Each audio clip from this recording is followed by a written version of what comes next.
When I turned 65, I threw a party for my family, hoping for a warm embrace from my loved ones. No one showed up, leaving me in an empty room with cake and loneliness. That same day, my son-in-law posted photos of everyone who was in Florida with a caption about the perfect family vacation. I just smiled, but inside, I was seething with rage. When they came back, I handed him the folder, and he turned pale as he looked through it. He deceived me and my daughter, so he will pay for it. Before we continue, please subscribe to the channel and let us know where you are listening in the comments. The ricotta lasagna had gone cold for the second time. I stood in my living room at 9:15, staring at the dining table set for 6 people who would never come. Blue and silver streamers hung from the ceiling like deflated dreams, and the birthday cake sat untouched on the kitchen counter. It is happy 65th birthday. Montgomery. Message now mocking me in chocolate frosting. I had started cooking at noon. Sophia's favorite lasagna, the recipe Eleanor perfected during our early married years. Layer by layer. I had built it with the same precision I once used designing aircraft engines. Fresh ricotta, homemade sauce, pasta sheets rolled thin as paper. The kind of care that takes time, the kind I thought my daughter still appreciated. The wine glasses had developed condensation rings on my grandmother's mahogany table. 6 place settings, complete with the good china Eleanor saved for special occasions. I had even folded the napkins into those fancy triangles Sophia admired at restaurants. The birthday candles had melted into colorful puddles, wax dripping onto the vanilla buttercream like tears. Through the thin walls, I could hear the Johnson family next door celebrating something. Children's laughter, clinking glasses, the warm hum of conversation that fills a house when people actually show up. Mrs. Johnson had waved from her garden this morning, asking if I needed help with my party preparations. "Family is coming," I told her proudly. My daughter and her new husband. My phone sat silent on the coffee table. No missed calls. No apologetic text messages. No last-minute explanations. I had checked it every 15 minutes since 5 o'clock, when Ethan's family was supposed to arrive after their afternoon drive from Chicago. Ethan had promised they would all come for our first family gathering as in-laws. A whole new extended family I had been eager to meet, to welcome properly. The grandfather clock in the hallway chimed 9:30. Eleanor's clock. The one her father built by hand in 1963. She used to say it kept perfect time because it was made with love. Now it just counted the minutes of my humiliation. I walked to the mantelpiece, past the framed photographs that told the story of my life. Eleanor in her wedding dress, radiant and impossibly young. Sophia at 7, missing her front teeth, holding up a crayon drawing of our family. Christmas mornings when she would wake us at dawn, bouncing on our bed until we agreed to open presents. Her college graduation. Me bursting with pride as she walked across that stage in her cap and gown. When did it change? When did my weekly phone calls become burdens? When did Sunday breakfast become an obligation she could skip? The transformation had been gradual, like ice forming on a pond. One day the water runs free. The next morning it is frozen solid. I blew out the birthday candles methodically, one by one. 65 small flames extinguished with 65 quiet puffs. No wish to make, no family to cheer.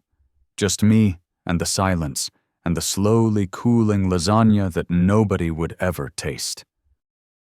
The leftover cake would feed me for a week. The wine would return to my basement, unopened and waiting for an occasion that might never come. But something else was stirring inside me. Something harder than disappointment. It felt like determination wrapped in steel wool, scratchy and uncomfortable, but undeniably strong. I settled into Eleanor's old armchair, the blue velvet one she had claimed as her reading spot. My phone felt heavier than usual as I picked it up, scrolling to Sophia's contact. Her smiling face looked back at me from the screen.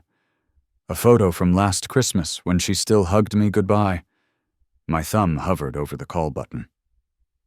The phone rang 3 times before she answered. "Hi, Dad."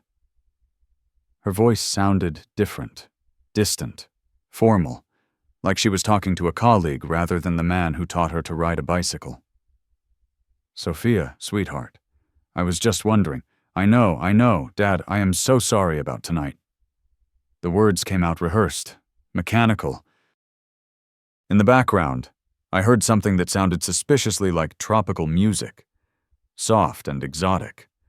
There was an emergency at Ethan's work. Last-minute crisis. We completely forgot to check our calendars. I closed my eyes, trying to picture her face. Was she looking at Ethan while she spoke? Was he coaching her? Feeding her lines? An emergency on Saturday night. "It is complicated," Ethan says. "These real estate deals do not follow normal business hours." There it was, Ethan says. When did her sentences start beginning with those 2 words? "We are actually dealing with a priority management situation that requires our immediate attention." Priority management situation. Sophia, who used to say thingy when she could not remember the right word, was suddenly speaking like a corporate manual. And Ethan's parents, his sister, a pause. "Longer than comfortable. They are helping with the situation. It is really all hands on deck right now." I walked to the kitchen, staring at the untouched lasagna. "You sound tired, honey." "Just stressed," Ethan says. "We need to focus on our core family unit during challenging times." Core family unit? I remembered when she used to call us Team Radcliffe. Her and me against the world after Eleanor died. Now I apparently was not part of any unit at all. "Well, happy birthday." "Montgomery." She had forgotten my middle name. Ever since she learned to talk, every birthday greeting had been, "Happy birthday." Montgomery Alexander Radcliffe, delivered in the same sing-song voice she had used as a toddler. Now I was just Montgomery, generic as a stranger. "Thank you." My voice stayed steady, controlled. I could hear Eleanor's advice from beyond the grave. Do not push when someone is pulling away. You will only make them run further. I hope Ethan's emergency resolves quickly. It will. It has to. Another pause. "Dad, I should probably go. This situation really needs my full attention." The call lasted exactly 3 minutes and 50 seconds. I checked the timer after she hung up, staring at the number like it meant something. 3 years, 3 months, and 50 seconds. That is how long it took my daughter to become a stranger. I sat in the kitchen, surrounded by the evidence of my foolish optimism. The fancy napkins, the birthday decorations, the carefully prepared meal that would feed me for days. But beneath the hurt, something sharper was taking shape. Call it intuition mitoto, call it paranoia, call it the natural skepticism of a man who had spent 40 years solving engineering problems. Ethan's emergency, real estate crisis on a Saturday night, tropical music in the background. For the first time in months, I walked to Eleanor's old desk and opened my laptop. The screen flickered to life, showing a desktop I rarely used anymore. I typed facebook.com with 2 fingers, my engineering mind frustrated by social media interfaces I had avoided since Eleanor's death. My password attempt failed twice before I remembered. Eleanor Love. 1962. The year we met. Facebook opened to a sparse feed I had not touched since people posted condolences after Eleanor's funeral.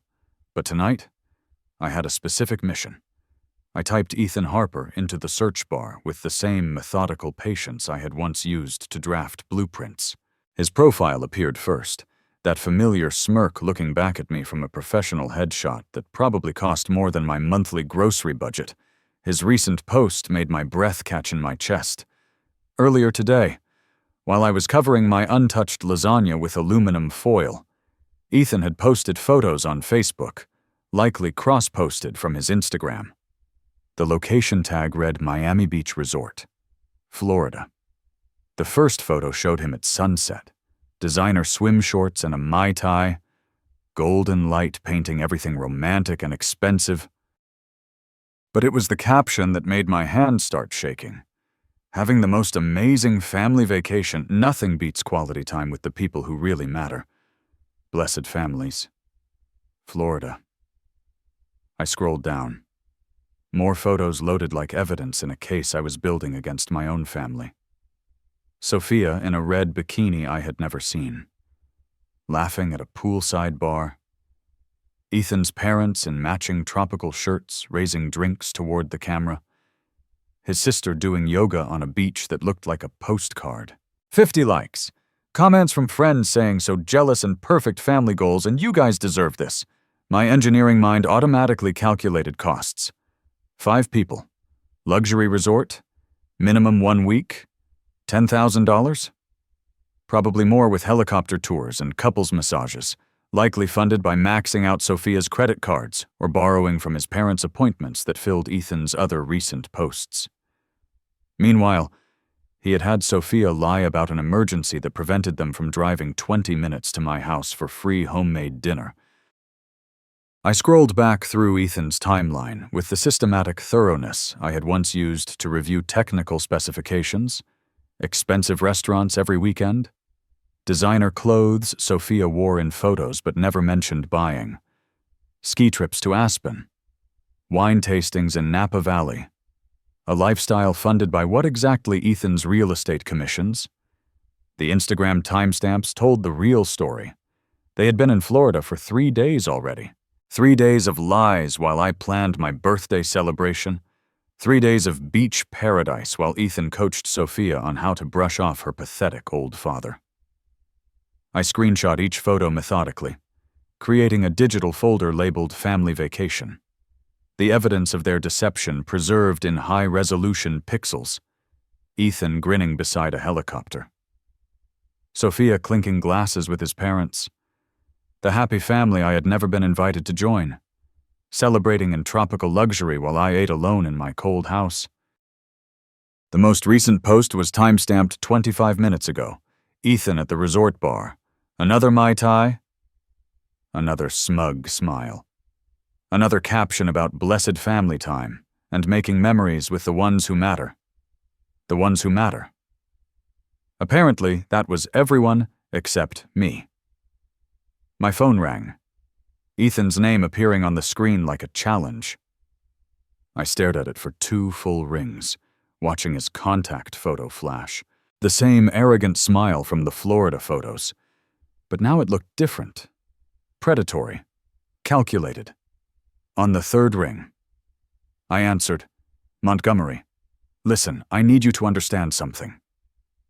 Ethan's voice carried the easy confidence of a man lounging in paradise. Behind him, I could hear waves lapping against sand, birds calling to each other, and the distant sound of Sophia's laughter mixing with clinking glasses. I am listening. I kept my voice neutral, controlled. Let him make the first move. Your birthday party obsession is getting pathetic. Old man, Sophia does not need your guilt trips anymore. We are building our own family traditions now. Understand?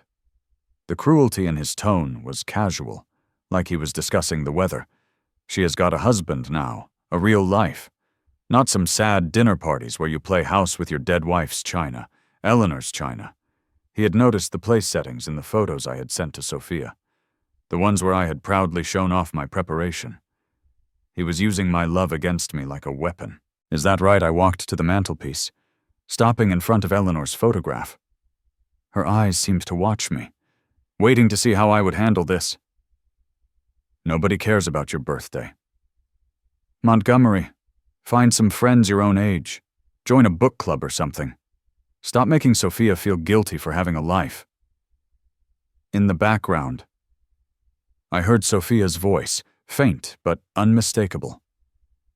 Is that Dad Ethan's response was dismissive, muffled as he covered the phone. Just handle it. Just handle it. Like I was a problem to be managed. A nuisance to be dismissed. The man had turned my daughter into his personal secretary, trained to deliver scripted lies while he sipped drinks that cost more than my monthly heating bill.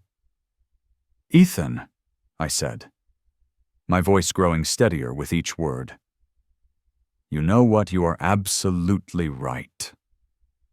Silence. He had been expecting anger, tears, the desperate pleading of a lonely old man. Instead, he got agreement, and it clearly confused him. What I said, you were right. Sophia has her own life now, her own priorities. And when you get back from Florida, I have a surprise for her. For both of you. Actually, what kind of surprise? His voice had lost its cocky edge, replaced by something sharper. Nervous. I could picture him sitting up straighter in his poolside chair. His Mai Tai suddenly forgotten. The background sounds of his perfect vacation seemed to fade as he focused entirely on my words. The kind that brings families closer together. Ethan. The kind that helps everyone understand exactly where they stand with each other. I paused, letting the silence stretch between us like a wire under tension. You should enjoy the rest of your vacation. Really soak up every moment. Take lots of pictures. Make lots of memories. Montgomery. What the hell are you talking about? You will find out when you get home. Give my love to Sophia. I hung up before he could respond, setting the phone down with the same gentle precision I had used to set Eleanor's china earlier that evening. 4 minutes and 25 seconds.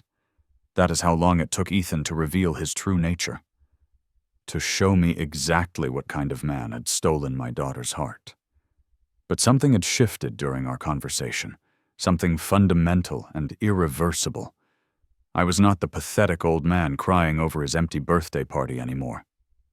I was Montgomery Alexander Radcliffe, retired aerospace engineer, veteran of 40 years solving complex problems under pressure, and Ethan Harper had just presented me with the most interesting challenge of my retirement.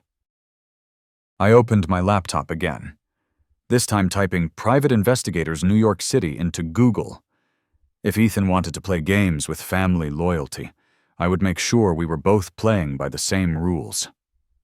The hunt was about to begin. I closed the laptop and sat back in Eleanor's chair, my finger lingering on the power button like it held some kind of answer. The screen went dark, but the names and phone numbers of New York City's private investigators glowed in my memory. 5 agencies researched, cross-referenced, compared. My engineering mind had already narrowed it down to 2 finalists. But first, I needed to walk through my own house and remember what I was fighting for. The refrigerator still held Sophia's childhood artwork. Faded construction paper turkeys and crayon flowers held up by magnets shaped like miniature tools. Eleanor had insisted we keep them even after Sophia graduated college. Someday she will bring her own children here. She had said they should see their mother's masterpieces. Her high school graduation photo sat on the kitchen windowsill, both of us grinning like fools. She had insisted on that picture, wrapping her arms around my neck in a hug that lasted through 5 camera clicks. "You and me, Dad." She had whispered in my ear, "We make a pretty good team."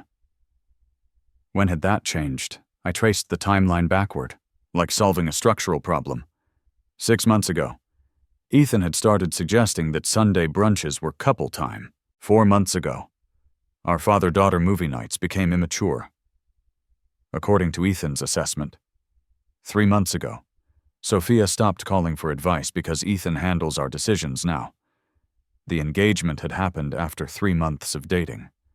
3 months. I had known some of my engineering projects longer than Sophia had known her husband. The wedding planning excluded me from every major decision. Ethan thinks smaller is more intimate. Sophia had explained when I offered to help pay for a bigger venue. Ethan says traditional father roles are outdated. When I asked about walking her down the aisle, Ethan says. Ethan thinks, Ethan handles. In the living room. I found the Father's Day card Sophia had given me 2 months after their wedding. I had read it once and tucked it away. Too hurt to analyze it properly. Now. I pulled it out with the same care I had once used handling sensitive blueprints. Dear Montgomery. It began. Not Dad or Daddy like 27 previous Father's Day cards. I want to express my appreciation for your parental guidance during my formative years. As I establish my own nuclear family unit with Ethan, I recognize the importance of maintaining appropriate boundaries while honoring our family connection. Nuclear family unit. Appropriate boundaries. Sophia, who used to write, I love you more than ice cream and ponies combined, was suddenly composing corporate memos disguised as greeting cards. I sat in Eleanor's chair and made a list, dating each change with the precision I had once used for project timelines. The pattern emerged like a blueprint taking shape. Every alienation, every distancing, every cruel transformation corresponded with Ethan's increasing influence over her life. Eleanor's voice echoed in my memory. Family does not abandon family. Montgomery, something is wrong if they do. She was right. My daughter had not become cruel overnight. She had been coached, manipulated, systematically isolated from the father who had raised her alone for 5 years after cancer took her mother. Ethan had not just stolen my daughter's heart, he had stolen her mind, her voice, her very identity. This was not about a missed birthday party anymore. This was about saving Sophia from a predator who had identified her vulnerability and exploited it with surgical precision. I had spent 30 years as a structural engineer identifying weak points in complex systems, but investigating people required different tools than analyzing blueprints and reinforcing them before they collapsed. Ethan Harper had introduced a fatal flaw into my family structure, but he had underestimated one crucial element. I still remembered how to solve problems that others could not see. My phone felt solid and purposeful in my hand as I scrolled to the contact information for Hudson Investigations. The receptionist at Hudson Investigations had a voice like warm honey over steel. Mr. Radcliffe, Mr. Fletcher can see you Friday at 2 o'clock. He will meet you at Barnes & Noble, the coffee section on the 2nd floor. Look for a gentleman in a brown leather jacket carrying a copy of In Cold Blood. I spent 2 days preparing like I was heading into the most important meeting of my career. Ethan's basic information went into a folder with the same organizational precision I had once used for technical specifications. Ethan Michael Harper. Age 35. East Coast Realty Group. License plate 8DJ492, apartment address on Northwest 23rd Avenue that costs more than my monthly pension. Barnes & Noble felt like neutral territory, crowded enough for privacy, but public enough for safety. I found William Fletcher exactly where Sarah had promised. A man who looked like he had stepped out of a detective novel. Mid-40s, steel gray hair, eyes that missed nothing. The brown leather jacket had seen better days, but his handshake was firm as a closing deal. Mr. Radcliffe. Coffee. He gestured toward the cafe counter on me. This conversation might take a while. We settled into a corner table surrounded by towering bookshelves. Fletcher opened a leather portfolio and pulled out a legal pad, his pen poised like a scalpel. Tell me what is going on. I laid out the facts without emotion. The way I had once presented engineering reports to skeptical clients. The birthday party. The Florida deception. Sophia's personality transformation over 6 months of marriage. Ethan's manipulative comments and controlling behavior. Fletcher took notes in shorthand, occasionally nodding. When I finished, he set down his pen and studied me with the intensity of a man used to separating truth from wishful thinking. What specifically do you suspect, Mr. Radcliffe? Financial manipulation, possibly infidelity, definitely psychological abuse. The words tasted bitter, but necessary. My daughter has become a stranger to herself. Are you prepared for what we might find? Sometimes the truth is worse than our worst fears. I thought about Eleanor's china sitting untouched in my dining room, about Sophia's childhood drawings still clinging to my refrigerator. My daughter is in danger from a man she trusts completely. Whatever you find cannot be worse than losing her forever. What is your end goal here? Revenge, legal action, or just information? I want my daughter back. If that requires exposing Ethan Harper's true nature, then that is what we will do. Fletcher flipped to a fresh page in his notepad. Here is what I can offer. Social media monitoring, financial background checks, public records research, if necessary, surveillance during public activities. I document facts, not opinions. I will not manufacture evidence or break laws. He quoted his rates with the directness of a man comfortable with his worth. 75 per hour for research, 125 for active surveillance, 200 retainer to begin. I will pay $2,000 up front, I said, pulling out an envelope of cash.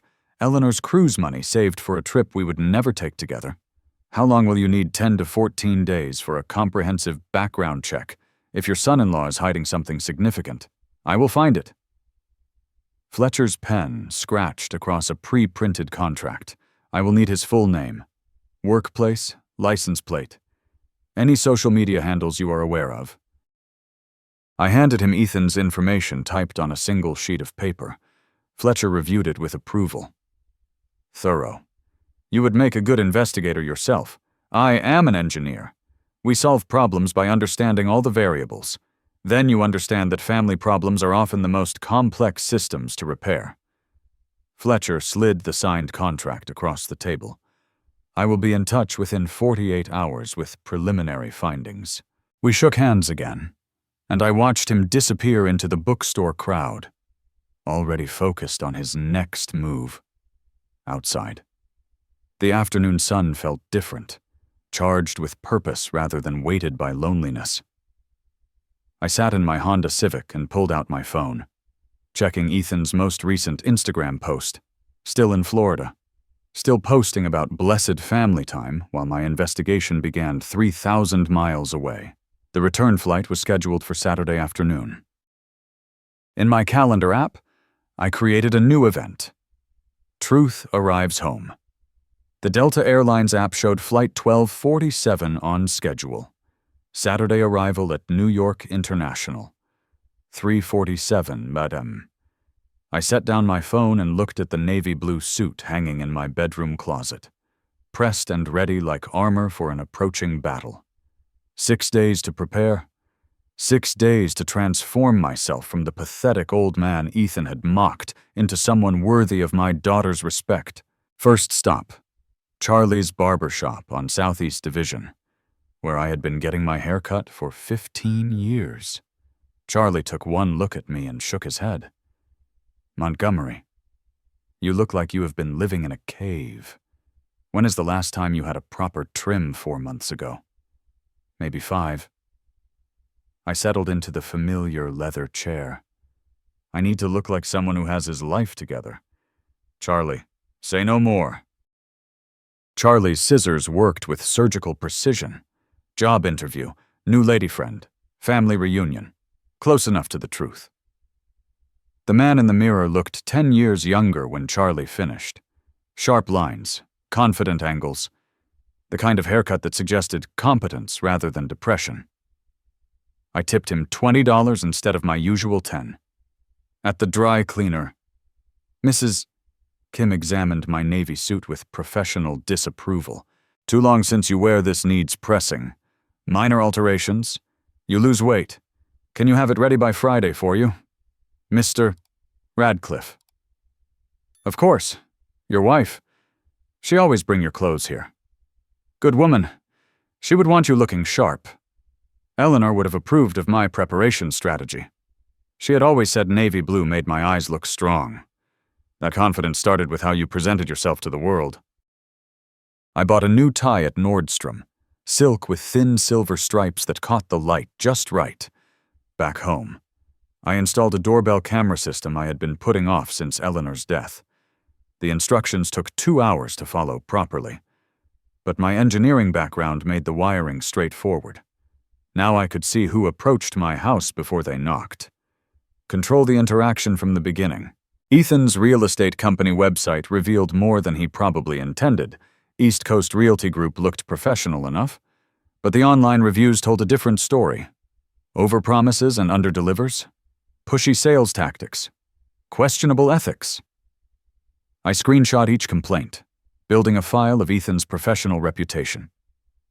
Every morning, I walked 3 miles through Central Park, building stamina and burning off nervous energy. My body felt stronger than it had in months, driven by purpose rather than weighed down by grief. I ate proper meals instead of frozen dinners, slept 8 hours instead of lying awake missing Eleanor. The psychology books I checked out from New York Public Library made for disturbing reading. Recognizing emotional manipulation, the psychology of financial abuse, love bombing, and isolation tactics. Ethan's behavior matched the textbook patterns with frightening accuracy.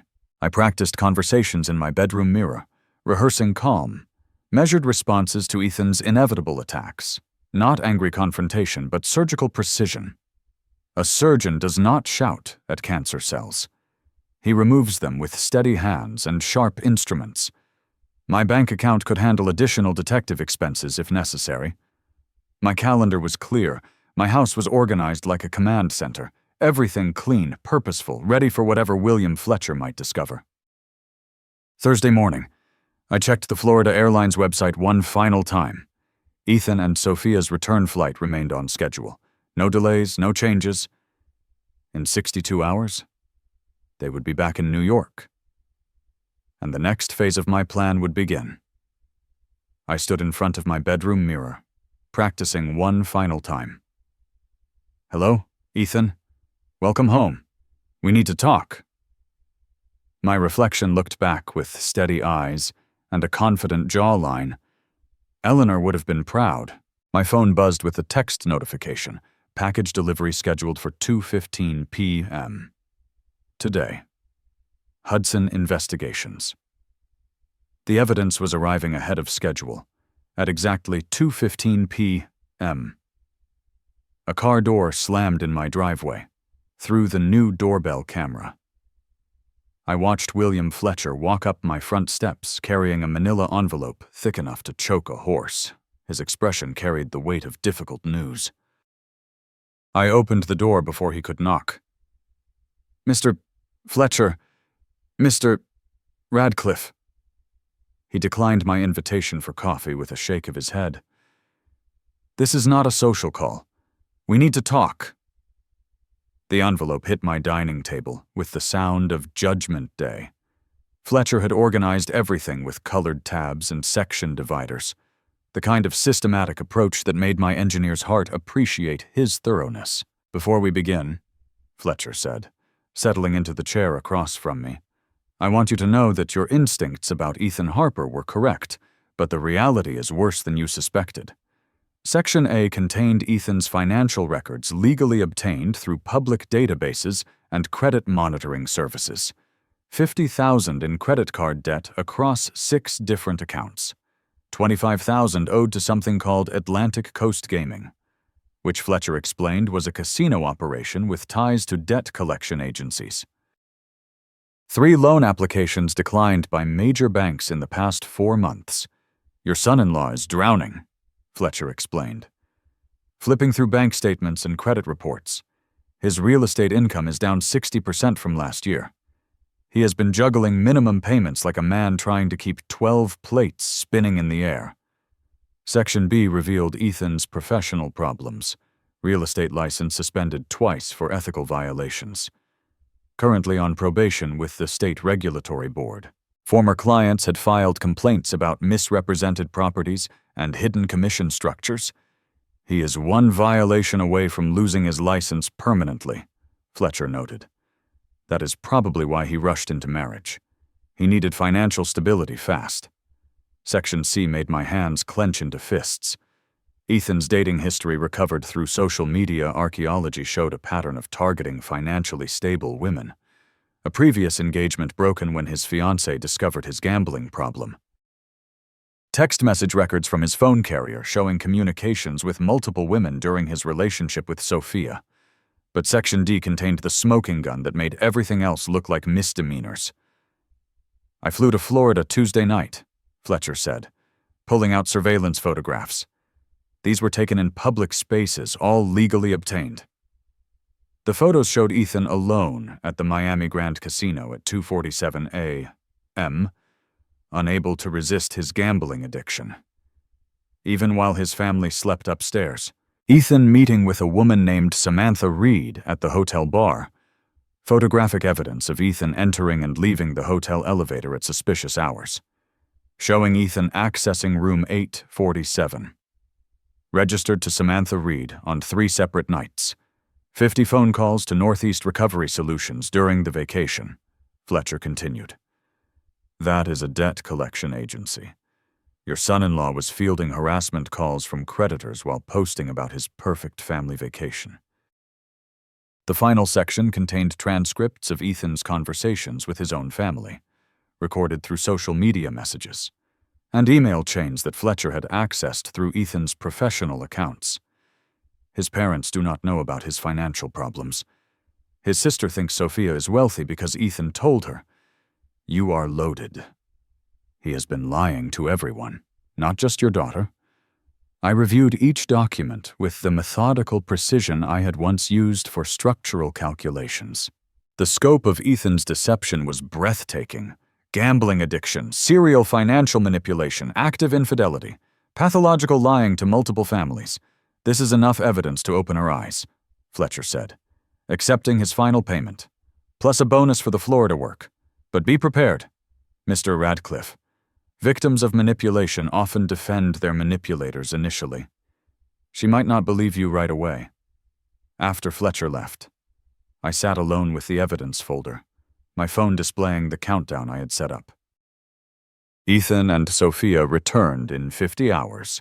I opened the folder again and began organizing the documents for maximum impact. Financial records first, to establish Ethan's desperation. Professional problems second, to show his pattern of deception. Personal betrayals last, to demonstrate that his cruelty was not limited to me. Eleanor's photo watched from the mantelpiece as I worked, her eyes seeming to approve of my methodical approach to protecting our daughter. 50 hours until truth came home. Saturday morning at 6 o'clock, I sat in Eleanor's old study, arranging documents like I was preparing the most important engineering presentation of my career.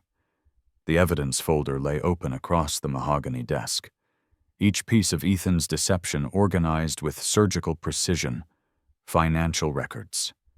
First, the $50,000 in credit card debt, the declined loan applications, the gambling debts that painted a picture of desperation. Then the professional violations showing Ethan's pattern of ethical lapses and lies to clients. The infidelity evidence would come last after Sophia had absorbed the financial betrayal. Maximum psychological impact. Minimum chance for Ethan to deflect or minimize. I created tabs with the same methodical care I had once used for technical specifications. Section dividers. A timeline showing Ethan's systematic manipulation of Sophia's trust. Summary sheets highlighting the most damaging facts. If I only got one chance to present this case. Every detail needed to be perfect. My navy suit hung pressed and ready in the bedroom, the same one Eleanor had bought me for Sophia's college graduation. "You look like a proud father," she had said that day, straightening my tie with hands that already showed the first tremors of her illness. Today, I would wear it like armor into battle for our daughter's future. I practiced my key phrases in the bathroom mirror, controlling my tone to stay factual rather than accusatory. "Ethan, I have something for you. A little surprise. I mentioned, not angry, not vindictive, just a man presenting evidence with the calm authority of someone who had done his homework. My phone showed Flight Delta 1247 tracking information on time arrival at 3:47 Popway M. I had calculated the drive to JFK, parking time, terminal navigation. Arrived 30 minutes early. Positioned myself in baggage claim area B, where international flights discharge passengers. Public location, witnesses, security cameras. No chance for Ethan to create a scene without consequences. I called Sophia at 9 o'clock Florida time, maintaining perfect normality while arranging the pickup. Dad. Her voice carried the hollow brightness of someone trying too hard to sound happy. You do not have to come get us. Ethan's parents have a rental car. Nonsense. I want to hear all about your vacation. Besides, it is the least I can do after missing your birthday celebration. A pause. In the background, I heard Ethan's voice. Tell him we will call him tomorrow. Actually, Dad, that would be wonderful. We land at 3:47. I will be there. Sweetheart? After hanging up, I walked through my backyard to Eleanor's memorial garden. Her ashes were scattered under the rose bush she had planted our first spring in this house. I knelt beside the roses and spoke to her the way I had every morning since her death. Today is the day. Ellie. I am either going to save our daughter or lose her forever. The morning air carried the scent of her favorite David Austin roses. I need your strength today, your wisdom.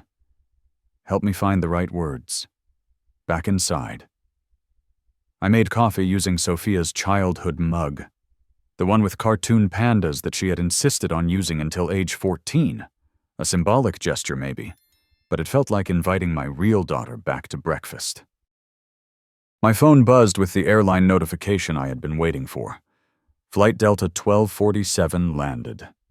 I picked up the evidence folder, checked my appearance one final time in the hallway mirror, and walked to my car. Eleanor's photo sat in my wallet right next to my driver's license. Whatever happened in the next few hours, I would not face it alone. The Honda started on the first turn, reliable as always. As I backed out of my driveway, I thought about the man I had been 2 weeks ago, the pathetic birthday victim crying over cold lasagna. That man was gone. In his place sat someone harder, smarter, more determined than Ethan Harper had ever bothered to understand. The evidence folder rode shotgun like a passenger carrying justice in manila paper and colored tabs. JFK Terminal buzzed with Saturday afternoon energy. Families reuniting, business travelers checking phones, the constant backdrop of rolling luggage and arrival announcements. I positioned myself near baggage claim carousel B with clear sight lines to the international arrivals exit. The evidence folder tucked under my left arm like a briefcase full of revelations. They emerged at exactly 4:15. All 5 of them looking relaxed and tan. Ethan's parents wore matching tropical shirts that screamed tourist, while his sister carried a woven bag, probably purchased at an overpriced resort gift shop. Sophia looked beautiful, but tired, her smile not quite reaching her eyes. Ethan walked slightly ahead of everyone, already reaching for his phone with the compulsive urgency of a man who could not disconnect from his problems. Even in paradise. I timed my approach perfectly, intercepting them as they claimed their luggage from Carousel 3. Welcome home, everyone. Sophia's face lit up with genuine happiness. Dad, you did not have to wait so long. Her hug felt real, desperate, almost like she had missed having someone who loved her unconditionally. Ethan's greeting was performance art. Montgomery, great to see you, buddy. Thanks so much for picking us up. Really above and beyond. His handshake lasted exactly 2 seconds, his eyes already scanning the terminal exit. We should probably get going. Long day, you know. Actually, I said, settling my hand gently on Sophia's shoulder, why do not we sit for a few minutes? I would love to hear about your trip. There is a nice cafe right over there. Ethan's parents exchanged glances. His mother, Patricia, looked like she wanted to object, but Ethan was already herding everyone toward the exit. "We are pretty beat. Montgomery, maybe we could catch up tomorrow?" "I insist." My voice carried the quiet authority I had learned from 40 years of project management. 5 minutes. I brought something for Ethan. Anyway, the cafe offered round tables with clear views in all directions. Perfect positioning. I chose seats that put Ethan with his back to the main terminal. Sophia beside me, where she could see everything. His family completing the circle like witnesses at a deposition. Ethan immediately launched into vacation highlights, showing photos on his phone with the practiced enthusiasm of someone selling a fantasy. The helicopter tour was incredible. Cost a fortune, but totally worth it. And the resort spa. Sophia got the full treatment. "Did not you, honey?" I watched Sophia nod mechanically, while Ethan's mother mentioned almost casually. Ethan spent so much time on business calls, even during family dinners. He must have very demanding clients. "Late-night work calls, too," Ethan's sister added. "We hardly saw him after 10 p.m. Always handling some urgent situation." Ethan's jaw tightened almost imperceptibly. Real estate never sleeps, you know, especially when you are building something substantial. "Speaking of building something," I said, placing the manila folder on the table between us like a peace offering. "Ethan, I have that surprise I mentioned, the one that brings families closer together." I slid it across the smooth cafe table. "Do not worry about keeping it private. Sophia should probably see this, too." Ethan stared at the folder like it might explode. His laugh came out forced. Artificial. "Montgomery, what is all this? You know, I am not big on paperwork." "Oh, I think you will find this very interesting." I kept my voice conversational, grandfatherly, even. "Go ahead. Open it." His hands trembled slightly as he lifted the cover. I watched his face change color as he recognized the first document. A credit report with his name and 50,000 in red ink. The cafe noise seemed to fade as Ethan flipped through the financial records, each page making him visibly paler. His parents leaned closer, trying to understand what had stolen their son's confidence so completely. Patricia Harper was the first to speak. "Ethan, honey, what are all these numbers?" That is when I delivered my prepared line with the calm precision of a surgeon making the first incision. I thought Ethan might want to explain those Florida casino receipts to his wife, and perhaps introduce Sophia to Samantha Reed. The silence that followed was profound. Ethan's hand froze halfway through turning a page. His sister stopped mid-sip of her coffee. His parents looked between their son and the documents like they were watching a car accident in slow motion. Ethan looked up from the folder, his face completely drained of color. His eyes wide with the recognition that his carefully constructed world was collapsing in real time. Sophia's voice was barely above a whisper as she reached for the folder, her hands shaking. "What is this? What is in that folder?" Sophia's fingers trembled as she took the folder from Ethan's nerveless grip. Her voice came out in a broken whisper that cut through the ambient airport noise like a prayer offered to an empty sky. "Ethan, what are these photos?" She turned the first page with the careful deliberation of someone afraid of what they might find. The financial documents hit her first. Bank statements, credit reports, loan rejections painted in red ink and overdue stamps. 55,000.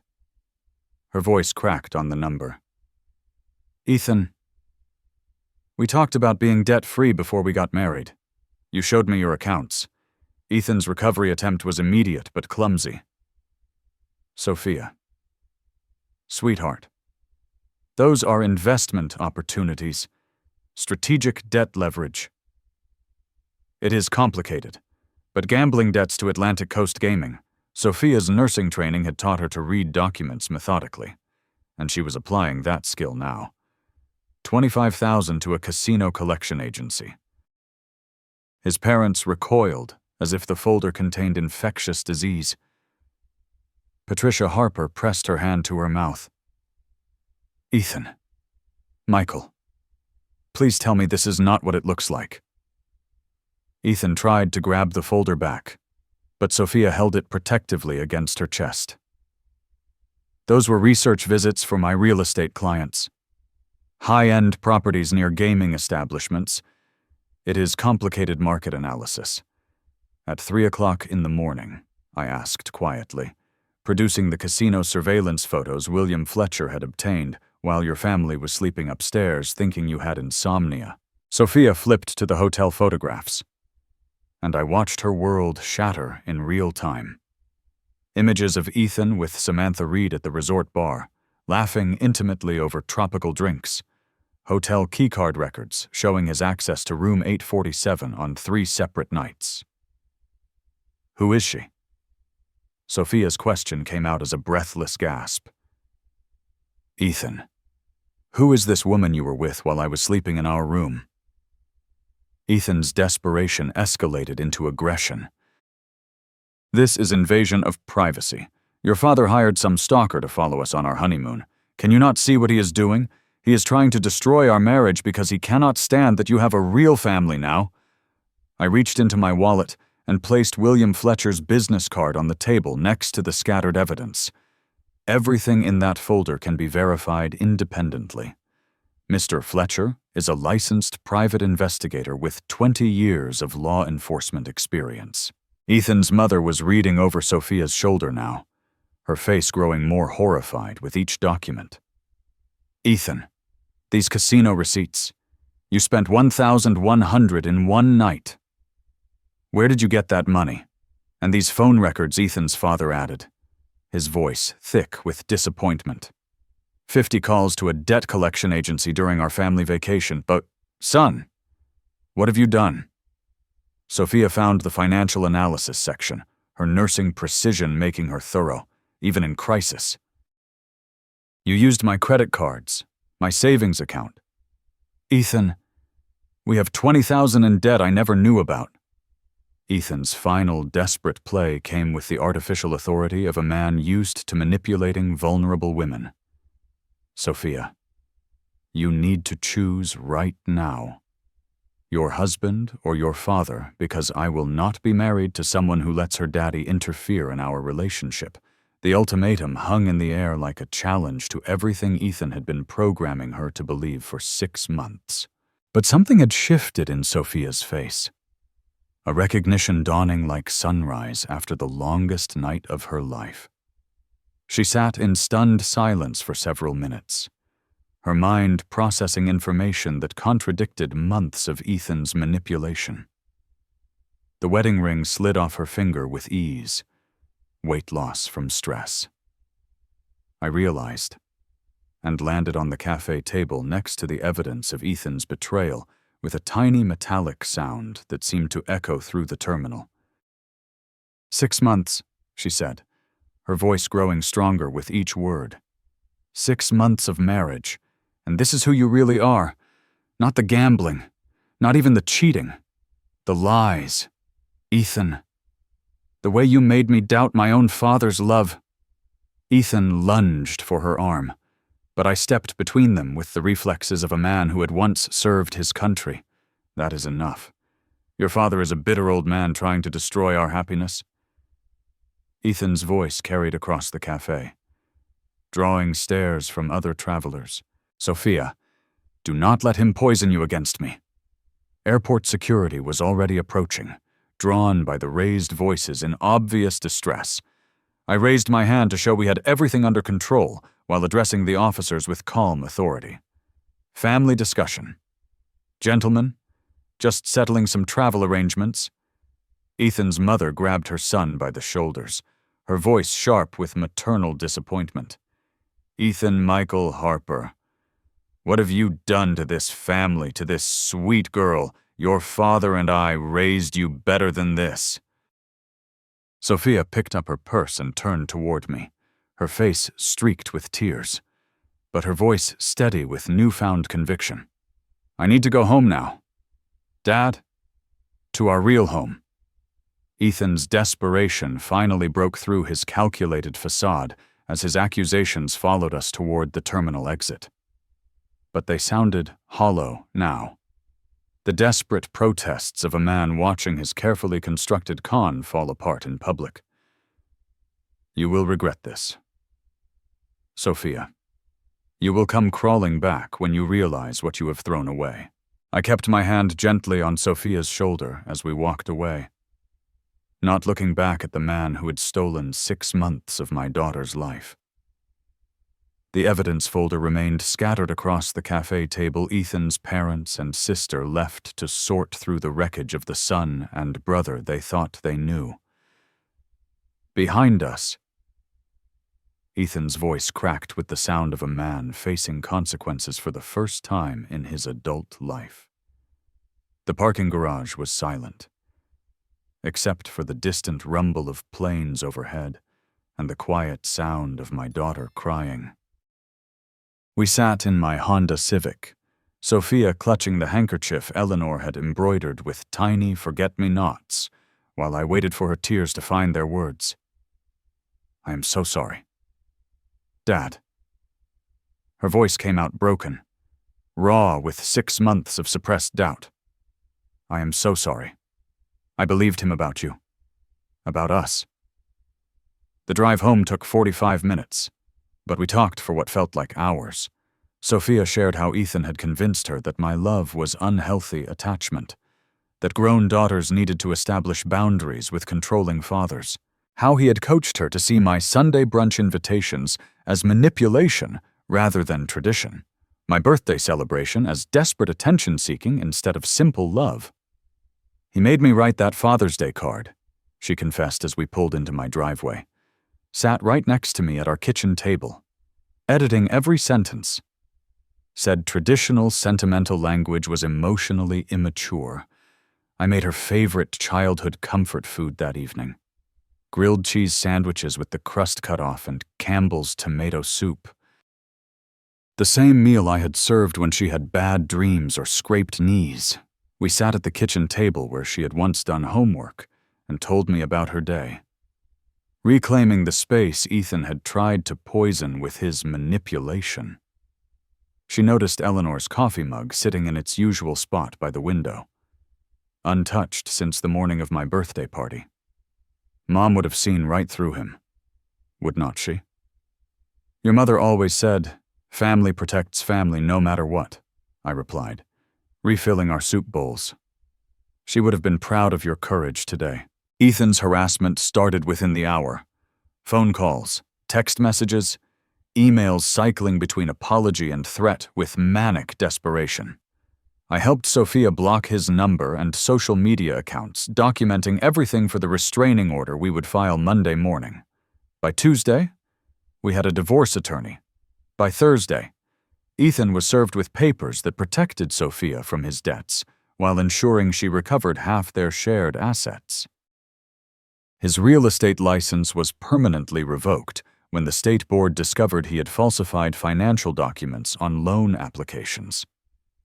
Sophia stayed in her childhood bedroom for 2 weeks, healing from the psychological damage of 6 months with a master manipulator. I took vacation time from my retirement to help her remember who she was before Ethan tried to remake her in his image. The restraining order became necessary when Ethan appeared at my house 3 times in 1 week, alternating between fury and desperate pleading. I calmly documented each violation while making it clear that Sophia was under my protection now. 7 months later, the divorce was final. Ethan had lost his career, his credibility, and access to his victim. Court-ordered gambling addiction counseling was the price of avoiding criminal charges for financial fraud. His parents, horrified by their son's behavior, cut off the financial support that had enabled his lifestyle for years. Sophia bloomed like Eleanor's roses in spring. She returned to full-time nursing, enrolled in a nurse practitioner program, and began dating Thomas, a pediatric surgeon from her hospital who treated her with the respect Ethan never had. On my 66th birthday, my house filled with laughter and genuine celebration. Sophia, Thomas, 3 of her nursing school friends, the Johnson family from next door, and William Fletcher, who had become an unexpected friend. Real joy earned through surviving crisis together. As I blew out 66 candles, I caught sight of Eleanor's photo back on the mantelpiece beside a new picture from Sophia's nursing school graduation, both of us grinning like we had when she was 7 years old, before Ethan Harper ever existed in our lives. Sophia squeezed my hand as the last candle flickered out.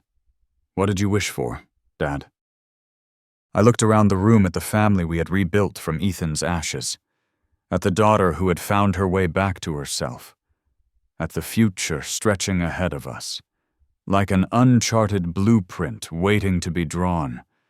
"I wished your mother could see how strong and beautiful you have become," I said. "But mostly, I realized I do not need to wish for anything. We have everything we need right here."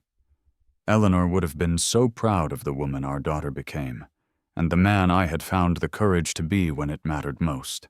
If you enjoyed this heartfelt tale of family, betrayal, and redemption, please like the video and subscribe to our channel for more inspiring stories.